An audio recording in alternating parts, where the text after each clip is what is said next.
Once again, white people have been making me laugh for a very long time.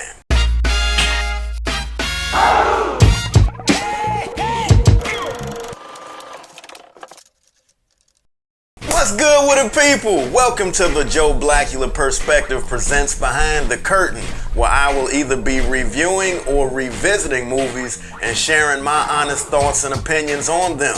And I am your host, the infamous Joe Blackula. Cue my drop. Joe Blackula. Thank you kindly. Okay, so I have a very aggressive resting face. Meaning when I'm chilling, this is how I'm looking. Look, I can't help it. Blame it on my genetics from my father, James Orange Whitaker.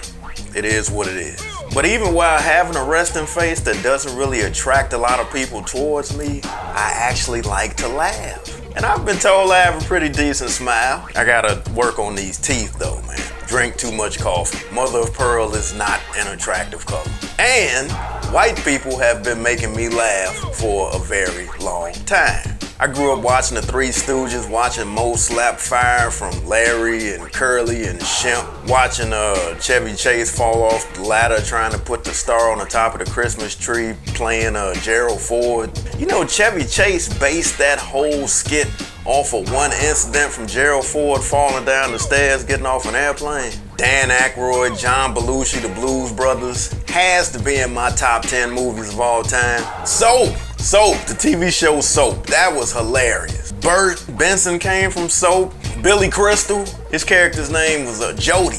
Then I got older, smarter, found George Carlin, started listening to him. Loved George Carlin's take on pretty much everything. Stephen Wright's comedy was just dry. Sam Kinison, screaming, loved it. And Andrew Dice Clay, I mean, come on, nursery rhymes, Cube used it, classic. And right now, comedian Bill Burr, definitely one of the funniest in the game. Love this podcast, definitely my type of humor. Once again, white people have been making me laugh for a very long time. I had stopped watching Saturday Night Live for a while, I think in the late 80s, early 90s, because Eddie Murphy was gone. Eddie Murphy had left, Joe Piscopo left. I think it was when Chris Rock joined the cast, that's when I drifted over and I first saw Adam Sandler. He was part of that Chris Rock, Rob Schneider, Chris Farley, David Spade batch in the early 90s. Adam Sandler had this character on the Weekend Update that I used to like. I think his name was Opera Man. I used to like the way he would sing and just the way he looked.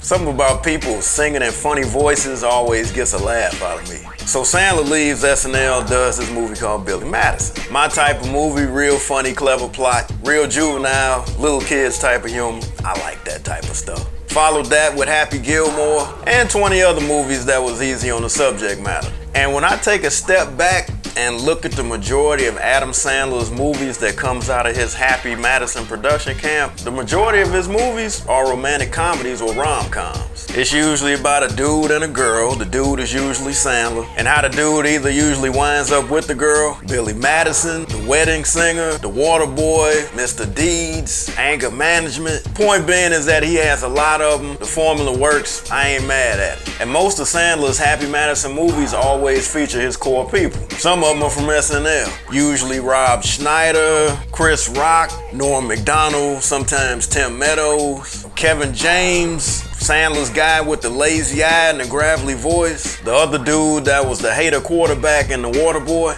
and David Spade. David Spade, to me in the early 90s, seemed like the only character he was going to be able to play was going to be the straight man to Chris Farley or the white dude with the smart ass mouth. And in the Happy Madison produced The Wrong Missy, once again David Spade is the white dude with the smart mouth. Alright, so let's unpack this plot. The Wrong Missy is another one of these rom-coms that's kind of in the Farrelly Brothers universe. And it stars David Spade as Tim Morris and Lauren Lapkus as the title character of Missy. And it's about how Tim thinks he's invited a woman that he hooks up with in a janitor's closet at the airport to a work retreat in Hawaii named Missy.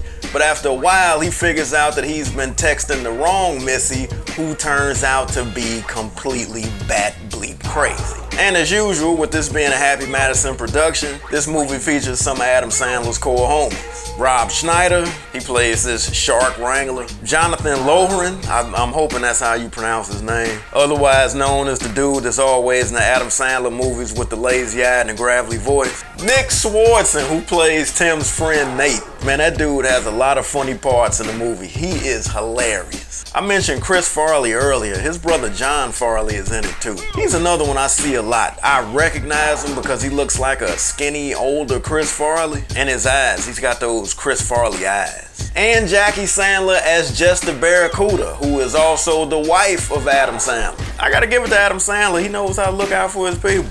Not only does he keep his same people in the movies, now he's getting his household in on it too. That's just smart. Keep it all in the house. His wife, his 2 daughters, Jared Sandler is in it. He plays this funny assistant dude that's constantly getting ranked on by the big boss. I'm sure he's related to Adam. And Adam's dad is the old dude in the opening title sequence for Happy Madison Productions. Man, David Spade, Rob Schneider, Kevin James, they need to all be thanking Adam, because I cannot believe that Hollywood is beating down their door trying to put them in any movies. But Adam is clearly smart, he knows his people, and he knows what works. Maybe he's getting them at a discount. And when you put all of them together in a Happy Madison production, it just works. Sidebar.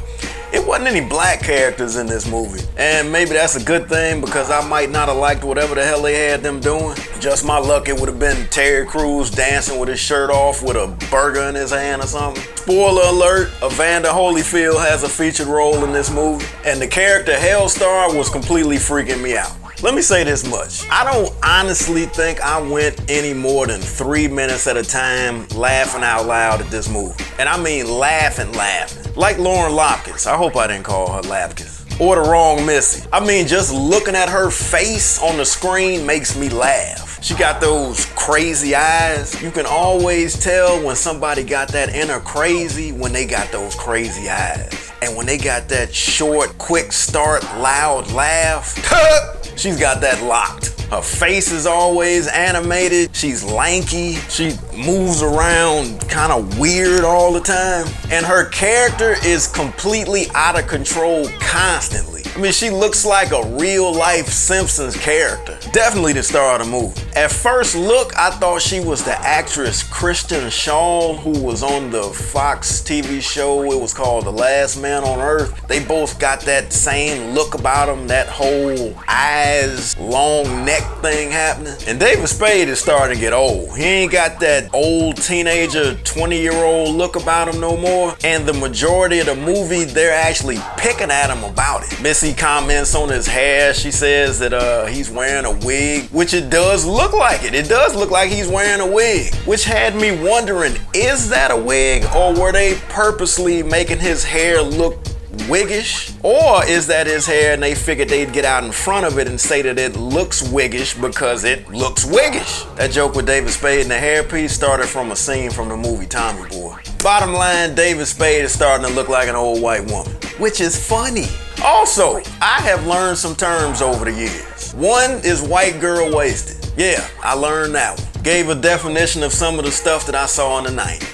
Honky double up. That's when you wear a long sleeve t-shirt under a short sleeve shirt. What's the character's name on The Big Bang Theory? Sheldon. Sheldon's character on The Big Bang Theory is the definition of the phrase honky double up. But I learned a new phrase from the movie The Wrong Missy. I ain't gonna say the actual term or the actual phrase, but it's when you're having sex with someone and you imagine someone else's face on them. Now, the term that they use in the movie is a term that I heard Devin the Dude say once in a song back in the day, which completely means something different. The term that Devin the Dude used meant the expressions that you make while you're in the moment, not actually doing a Nicolas Cage, John Travolta face-off thing happening. Once again, white people have been making me laugh for a very long time.